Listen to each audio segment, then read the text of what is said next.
Good morning students. In continuation of metal ligand bonding in transition metal complexes, today we will study about the crystal field stabilization energy.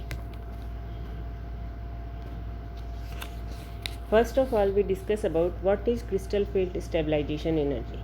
The crystal field stabilization energy is the stability that results from the placing a transition metal ion into crystal field generated by a set of ligands. It arises due to the fact that when d orbitals are split in a ligand, अर्थात जब हम D orbitals की splitting होती है, हमने देखा पीछे तीनों ज्योमेट्रीज में डी ऑर्बिटल्स की स्प्लिटिंग होती है, उसके पश्चात जब इलेक्ट्रॉनों का रीअरेंजमेंट होता है तो बहुत सारे इलेक्ट्रॉन निम्न ऊर्जा स्तर में चले जाते हैं और कुछ मात्रा में ऊर्जा मुक्त होती है। मुक्त होने पर कॉम्प्लेक्स स्टेबल होता है और इस मुक्त हुई ऊर्जा को क्रिस्टल क्षेत्र स्थायीकरण ऊर्जा या क्रिस्टल फील्ड स्टेबलाइजेशन एनर्जी कहते हैं। अक्सर students crystal field stabilisation energy को क्रिस्टल फील्ड स्प्लिटिंग एनर्जी से कंफ्यूज होते हैं क्योंकि दोनों का ही सिंबल है CFSE। Crystal field splitting energy क्या है? जब डी ऑर्बिटल्स की स्प्लिटिंग होती है तो लोअर एनर्जी के डी ऑर्बिटल और हायर एनर्जी के डी ऑर्बिटल्स के मध्य में जो एनर्जी गैप होता है, जिसे हम डेल्टा के द्वारा रिप्रेजेंट करते हैं, वो क्रिस्टल फील्ड स्प्लिटिंग एनर्जी होती है। और क्रिस्टल फील्ड स्टेबलाइजेशन एनर्जी क्या होती है? जब इलेक्ट्रॉन्स का रीअरेंजमेंट होता है, इलेक्ट्रॉन्स कुछ मात्रा में ऊर्जा रिलीज करते हैं, उस रिलीज हुई एनर्जी के परिणाम स्वरूप क्रिस्टल जो कॉम्प्लेक्स बनाता है उसको स्टेबलाइजेशन मिलता है और इस रिलीज हुई एनर्जी को हम क्रिस्टल फील्ड स्टेबलाइजेशन एनर्जी कहते हैं। तो we should understand about crystal field splitting energy and crystal field stabilisation energy. Crystal field stabilisation energy हम अलग अलग ज्योमेट्री के कॉम्प्लेक्सेस के लिए कैलकुलेट करेंगे। उससे पहले हमें यह देखना है कि स्पेक्ट्रोकेमिकल सीरीज क्या होती है, बिकॉज लिगेंड्स का जो नेचर होता है वो भी डिपेंड करता है क्रिस्टल फील्ड स्टेबलाइजेशन एनर्जी को डिटरमाइन करने में। तो what is spectrochemical series? Spectrochemical series is basically an arrangement of ligand according to their ability to increase delta for a given metal center। अर्थात ligands का जो एक अरेंजमेंट होता है उनके इंक्रीजिंग क्रिस्टल फील्ड स्ट्रेंथ के ऑर्डर में, उसको हम कहते हैं spectrochemical series. Here we can see in the slide they series is starting from iodide to bipyridine. The first of all we can say the ligand which comes first, that is iodide, bromide, thiocyanide, chloride, nitride, fluoride. These are weak field ligand, and the ligand which are in the last of the series, for example cyanide, carbonyl, these are the strong field ligand. So this is the arrangement of ligands in their increasing order of strength। जितना ज़्यादा strong ligand होगा उसके लिए delta की value उतनी ही ज़्यादा होगी, अर्थात क्रिस्टल फील्ड स्प्लिटिंग एनर्जी का मान उतना ही ज़्यादा होगा। तो इस सीरीज के आधार पे लिगेंड्स को हम दो क्लासों में क्लासिफाई कर सकते हैं। फर्स्ट है स्ट्रॉन्ग फील्ड लिगेंड, सेकंड है weak field ligand. Strong field ligand क्या होते हैं? वे लिगेंड जो कि जिनके लिए डेल्टा की वैल्यू ज़्यादा होती है। What is delta? Splitting energy between the d orbitals. So ligands which cause a large splitting delta of the d orbitals are referred to as strong field ligand. For example cyanide, carbonyl, these are known as strong field ligand. And which ligands which cause a small splitting delta for the d orbitals are referred to as weak field ligand. जिनके लिए delta की value कम होती है उन्हें हम weak field ligand. तो ligand मुख्य रूप से दो प्रकार के हो गए, स्ट्रॉन्ग फील्ड लिगेंड जिनके लिए डेल्टा की वैल्यू ज़्यादा होती है, क्रिस्टल फील्ड स्प्लिटिंग एनर्जी ज़्यादा होती है। सेकंड वीक फील्ड लिगेंड जिनके लिए डेल की वैल्यू कम होती है। अब CFC की कैलकुलेशन करने से पहले हम ब्रीफ में देखना चाहेंगे कि CFC किन फैक्टर्स पे डिपेंड करती है। डिटेल में इन फैक्टर्स की स्टडी हम आगे करेंगे, बट यहाँ पे थोड़ा सा दो पॉइंट डिस्कस करना अनिवार्य है। मेनली जो क्रिस्टल फील्ड स्टेबलाइजेशन एनर्जी है वो डिपेंड करती है geometry of the complex, number of the d electrons, spin pairing energy जिसे हम पाई के द्वारा डिनोट करते हैं, and crystal field splitting energy और we can say ligand character that is decided by the spectrochemical series. जो ये 4 factors हैं, इनमें से जो ये लास्ट के 2 फैक्टर्स हैं which will determine the rearrangement of electron, either spin pairing energy is lower than crystal field splitting energy और spin pairing energy is higher than crystal field splitting energy. तो spin pairing energy को हम pi के द्वारा denote करते हैं, crystal field splitting energy को हम डेल्टा के द्वारा रिप्रेजेंट करते हैं। तो ये लास्ट के 2 फैक्टर्स हम थोड़ा सा यहाँ पे देखने चाहेंगे। तो इन दोनों पे इलेक्ट्रॉन्स का रीअरेंजमेंट डिपेंड करता है। जो एवरेज पेयरिंग एनर्जी होती है पाई, यदि पाई की वैल्यू डेल्टा से कम होती है, pi is less than del, that means बनने वाला कॉम्प्लेक्स जो होगा, pi is greater than del, तो बनने वाला जो कॉम्प्लेक्स होगा वो हाई स्पिन कॉम्प्लेक्स कह सकते हैं उसको, स्पिन फ्री कॉम्प्लेक्स या वीक फील्ड कॉम्प्लेक्स या outer orbital complex. HS mean high spin complex, because pairing energy ज़्यादा है तो इलेक्ट्रॉन अनपेयर्ड रहेगा, हायर एनर्जी लेवल पे चला जाएगा। अनपेयर्ड रहेगा तो उसकी स्पिन मल्टीप्लिसिटी ज़्यादा होगी, स्पिन मल्टीप्लिसिटी ज़्यादा होगी तो कॉम्प्लेक्स हाई स्पिन कॉम्प्लेक्स कहलाता है, या इसे हम स्पिन फ्री कॉम्प्लेक्स या चक्रण मुक्त संकल्प भी कहते हैं, या इसे हम आउटर ऑर्बिटल कॉम्प्लेक्स या बाह्य कक्षक संकुल के नाम से जानते हैं। और चूंकि यहाँ पे डेल्टा की वैल्यू कम है अर्थात लिगेंड वीक फील्ड है, तो बनने वाला कॉम्प्लेक्स वीक फील्ड कॉम्प्लेक्स भी कहलाता है। सेकंड कंडीशन आती है pi is less than del, अर्थात पाई की वैल्यू कम होती है डेल्टा की तुलना में।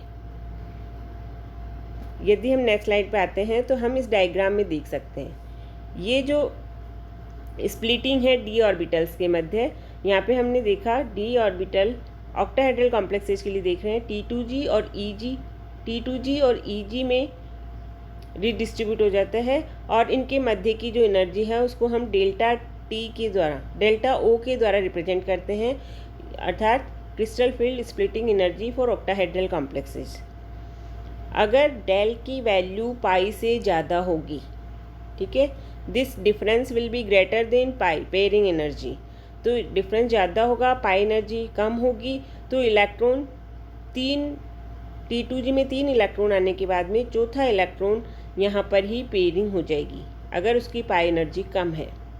और अगर उसकी पाई एनर्जी ज़्यादा है, डेल एनर्जी कम है, तो इलेक्ट्रॉन यहाँ से हायर एनर्जी लेवल पे चला जाएगा और EG ऑर्बिटल में चला जाएगा। तो इन 2 फैक्टर्स पे बेसिकली डिपेंड करता है whether pi is greater than del और pi is less than del, अर्थात पेयरिंग एनर्जी ज़्यादा है या क्रिस्टल, या हम सिंपल लैंग्वेज में समझना चाहें पाई एनर्जी ज़्यादा है देन डेल मीन्स जो लिगेंड है वो वीक फील्ड लिगेंड है, वीक फील्ड लिगेंड होगा, क्रिस्टल फील्ड स्प्लिटिंग एनर्जी का मान कम होगा, एनर्जी डिफरेंस कम होगा, तो इलेक्ट्रॉन हायर एनर्जी लेवल में आसानी से जा सकता है। यदि स्ट्रॉन्ग फील्ड लिगेंड है, डेल की वैल्यू ज़्यादा है, तो इलेक्ट्रॉन हायर एनर्जी लेवल पे नहीं जाकर पेयरिंग करने को प्रेफरेंस करेगा। तो इस तरह से हम इस चीज़ को समझ सकते हैं कि हमें यहाँ पे इन 2 फैक्टर्स का बेसिकली ध्यान रखना है। अब हम सबसे पहले पढ़ेंगे ऑक्टाहेड्रल कॉम्प्लेक्सेस में क्रिस्टल फील्ड स्टेबलाइजेशन एनर्जी को हम कैसे कैलकुलेट करते हैं। तो इसके लिए ये एक फार्मूला है जो CFSE फॉर ऑक्टाहेड्रल कॉम्प्लेक्सेस। इस फार्मूले में क्या है, CFSE equal to -0.4 into n of T2G plus 0.6 into n of EG orbital into del O plus A pi. यहाँ पर n T2G है number of electrons in T2G orbital. We can see in the diagram electrons are rearranged in this order. First T2G lower energy level का है, electrons उसमें जाएंगे, तीनों में एक एक इलेक्ट्रॉन जाएगा। उसके बाद में 4th इलेक्ट्रॉन T2G में पेयर होगा या EG में जाएगा, वो डिपेंड करता है लिगेंड के नेचर पर। तो number of electron in T2G orbital, number of electron in EG orbital. N T2G क्या है, number of electrons in T2G orbital, n EG number of electrons in EG orbital. और यहाँ पे हमने ये माइनस का सिंबल लगाया है T2G ऑर्बिटल्स के साथ में, बिकॉज जब इलेक्ट्रॉन T2G ऑर्बिटल में जाता है तो वहाँ पे एनर्जी रिलीज होती है, वो D ऑर्बिटल से कम एनर्जी के होते हैं इसमें T2G ऑर्बिटल, और EG ऑर्बिटल हायर एनर्जी के होते हैं। तो यहाँ पर एनर्जी हमें देनी पड़ती है, तो उसके लिए हम प्लस का साइन लगाते हैं। इसलिए यहाँ पे माइनस और प्लस का साइन है। जो लोअर एनर्जी लेवल वाले ऑर्बिटल्स में इलेक्ट्रॉन जाएगा तो उस पर निगेटिव साइन आएगा, दैट मीन्स एनर्जी रिलीज होगी, और जितनी निगेटिव में एनर्जी हमें मिलती है उसका मतलब कॉम्प्लेक्स उतना ही ज़्यादा स्टेबल है। ए क्या है? Number of electrons which are paired. जो पेयर्ड इलेक्ट्रॉन हैं उनकी संख्या को हम ए के द्वारा लिखते हैं। Okay, now we can see for different complexes the calculation of crystal field splitting energy in octahedral complexes. यहाँ पे आप देख सकते हैं कि ये आपका डेल ओ है, ये जो डायरेक्शन है डेल ओ को बताती है, अर्थात ये T2G ऑर्बिटल हैं लोअर पे, हायर लेवल पे EG ऑर्बिटल्स हैं, और इन दोनों के बीच का जो डिफरेंस है वो डेल ओ है। अगर डेल ओ, ये आप दो डायग्राम हैं, इनमें कंपैरेटिवली देख सकते हैं, ऊपर वाले में डेल ओ की वैल्यू कम है, नीचे डेल ओ की वैल्यू ज़्यादा है। डायग्राम में आप देख सकते हो जिसमें डेल ओ की वैल्यू ज़्यादा है, दैट मीन्स ये जो कॉम्प्लेक्स बन रहे हैं ये स्ट्रॉन्ग फील्ड लिगेंड के साथ बन रहे हैं। स्ट्रॉन्ग फील्ड लिगेंड के साथ में हमेशा क्या होता है? लो स्पिन कॉम्प्लेक्स बनते हैं, क्योंकि स्ट्रॉन्ग फील्ड होने की वजह से वहाँ इलेक्ट्रॉन हायर एनर्जी लेवल पे नहीं जा करके पेयरिंग स्टार्ट हो जाती है। पेयरिंग स्टार्ट हो जाती है तो उसकी स्पिन मल्टीप्लिसिटी कम होती है, तो लो स्पिन कॉम्प्लेक्स बनेगा। तो ऑक्टाहेड्रल कॉम्प्लेक्सेज में D1, D2 and D3 configuration में यदि हम देखते हैं, यहाँ पे लिगेंड के नेचर का कोई इफेक्ट नहीं आता है, क्योंकि फर्स्ट इलेक्ट्रॉन हमेशा T2G1 कॉन्फ़िगरेशन होगा। ये इसके लिए अगर हम देखें CFSE फॉर D1 तो यहाँ पर केवल एक इलेक्ट्रॉन है और वो T2G ऑर्बिटल में है, तो 1 इंटू -0.4 हो गया और वैल्यू आ गई -0.4 डेल ओ। EG में इलेक्ट्रॉन नहीं है, पेयर्ड इलेक्ट्रॉन नहीं है, इसलिए उनकी कोई वैल्यू नहीं है, तो यहाँ पे CFSE की वैल्यू आ गई -0.4 डेल ओ। D2 कॉन्फ़िगरेशन हम देखते हैं, वहाँ पे दो इलेक्ट्रॉन हैं, T2G के तीनों जो ऑर्बिटल्स हैं वो सेम एनर्जी लेवल पे हैं, डी जनरेट हैं, तो इलेक्ट्रॉन पहले इनमें अनपेयर्ड इलेक्ट्रॉन के रूप में बने। इलेक्ट्रॉन्स के भरने का क्रम वही होता है जो हम पीछे एटम्स में पढ़ते आ रहे हैं, होम्स रूल, अबाउज rule, according to them. D3 में भी सेम यही है, यहाँ पे 3 इलेक्ट्रॉन है, तीनों T2G ऑर्बिटल में आ जाएंगे। D4 कॉन्फ़िगरेशन होगा तो डिपेंड करता है कि इलेक्ट्रॉन EG में जाएगा या इलेक्ट्रॉन T2G में पेयर अप होगा। ठीक है, अगर वीक फील्ड लिगेंड है तो वीक फील्ड लिगेंड में डेल्टा की वैल्यू कम होती है, तो इलेक्ट्रॉन आसानी से ऊपर वाले में चला जाता है। Delta is less than pi, that means pairing नहीं होगी, पेयरिंग के लिए हमें ज़्यादा एनर्जी देनी पड़ती है, तो इलेक्ट्रॉन आसानी से हायर एनर्जी लेवल पे चला जाता है। कॉन्फ़िगरेशन हो जाता है T2G3 EG1। अगर स्ट्रॉन्ग फील्ड लिगेंड है, डेल की वैल्यू ज़्यादा है और पाई की वैल्यू कम है, तो इलेक्ट्रॉन पेयर अप होगा और उसका कॉन्फ़िगरेशन हो जाएगा T2G4 EG0। तो ये चीज़ आपको आसानी अच्छे से समझनी है यहाँ पे कि ऑक्टाहेड्रल कॉम्प्लेक्सेज में D4, D5, D6, D7 तीनों ही कॉन्फ़िगरेशंस के जो भी लिगेंड्स हैं या कॉम्प्लेक्सेज बनते हैं उनमें डिपेंड करता है कि लिगेंड का नेचर क्या है। अगर स्ट्रॉन्ग फील्ड लिगेंड होगा तो लो स्पिन कॉम्प्लेक्स बनेंगे, अगर वीक फील्ड लिगेंड होगा तो हाई स्पिन कॉम्प्लेक्स बनेंगे। इनकी एनर्जी कैलकुलेशन भी हम इस तरह से देख सकते हैं। ये हमने देखा D1 का बताया, इसके बाद में सेम D2, D3 का यदि हम देखते हैं तो 3 इलेक्ट्रॉन T2G ऑर्बिटल में हैं। अगर हम फॉर्मूला देखते हैं तो -0.4 into NT2G, NT2G means number of electron in T2G orbital, plus 0.6 into NEG, NEG means number of electrons in EG orbitals, plus A पाई, और पाई A is the number of electron pair. तो यहाँ पर आप देख सकते हैं T2G3 में केवल T3 कॉन्फ़िगरेशन नहीं पाया जाता है, तो यहाँ पे इसकी एनर्जी को हम कैलकुलेट कर सकते हैं 3 into -0.4 equal to -1.2 del O. यदि D4 आता है तो हमें 2 CFC वैल्यूज़ मिलेंगी। हाई स्पिन कॉम्प्लेक्सेज के लिए अलग वैल्यू होगी, लो स्पिन के लिए अलग होगी। हाई स्पिन के लिए यदि हम देखें, this one is D4 high spin, okay. D4 high spin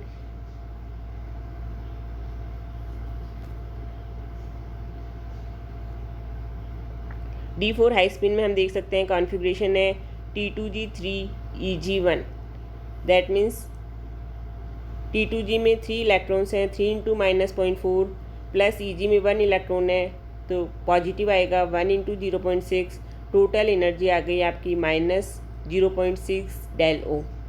और यदि हम लो स्पिन कॉम्प्लेक्स लेते हैं, अर्थात जो स्ट्रॉन्ग फील्ड लिगेंड के साथ बनते हैं, उसमें आप देख सकते हो कॉन्फ़िगरेशन T2G4 है। तो इसकी हम करेंगे 4 इंटू -4 और EG में इलेक्ट्रॉन्स है ही नहीं यहाँ पे, तो only 4 into -4 equal to -1.6 del O plus 1 electron paired है तो प्लस पाई आपका यहाँ पे साथ में लिखना होगा। इसी तरह से सेम D5 में हाई स्पिन कॉम्प्लेक्स देखते हैं, कॉन्फ़िगरेशन है T2G3 EG2। तो 3 इंटू -0.4 प्लस 2 इंटू 0.6 तो टोटल वैल्यू इसकी आ गई 0.0 डेल ओ। यदि हम D5 लो स्पिन कॉम्प्लेक्स देखते हैं तो यहाँ पर आप कॉन्फ़िगरेशन देख सकते हो T2G5 है, EG में कोई इलेक्ट्रॉन नहीं है तो 5 इंटू -0.4 और that is 2.0 del O plus 2 paired electron हैं तो 2 पाई इसके साथ में आया। इसी तरह से यदि हम D6 का देखते हैं तो D6 कॉन्फ़िगरेशन में क्या होता है, high spin complex, this one is high spin complex upper side. तो D6 में हम क्या देख सकते हैं, T2G4 EG2,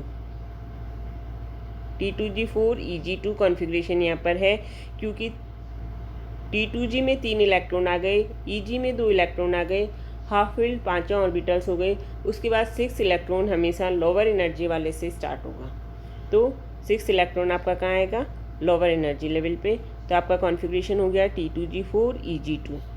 तो D6 में हम देख सकते हैं 4 into -4 into 2 into 0.6 that is -0.4 del O plus pi. एक पेयर्ड इलेक्ट्रॉन है तो प्लस पाई हो गया।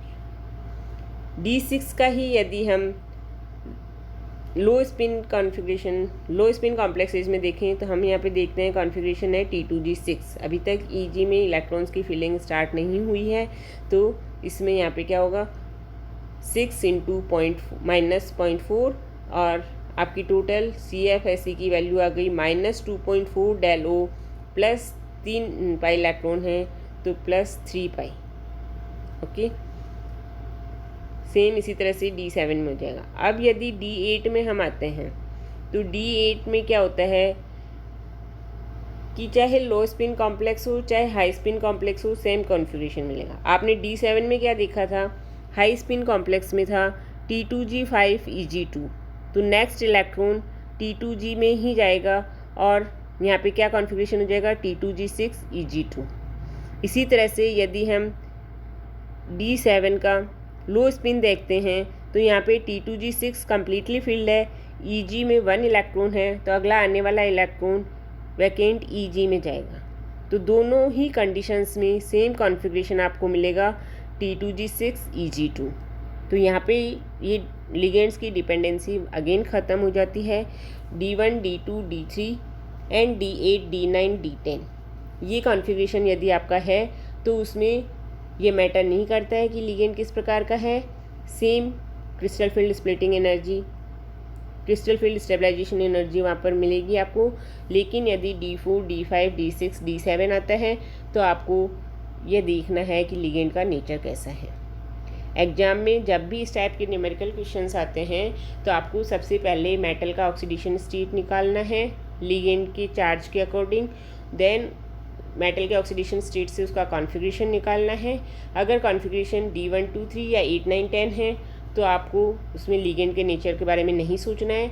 लेकिन यदि configuration D4, D5, D6, D7 आ रहा है मेटल का ऑक्सीडेशन स्टेट में, तो आपको लिगेंड पे भी ध्यान देना है कि वो किस तरह का है। उसके बाद उसका इलेक्ट्रॉन्स का अरेंजमेंट करना है, देन उसकी क्रिस्टल फील्ड स्टेबलाइजेशन एनर्जी को कैलकुलेट करना है। तो यहाँ पे ये D8, D9 एंड D10 तीनों के लिए हमने ये कैलकुलेशन कर रखी है। तो ये आप देख सकते हैं D1 से लेके D10 तक की सभी मेटल्स के लिए crystal field stabilisation energy for octahedral complexes हम इस तरह से कैलकुलेट कर सकते हैं।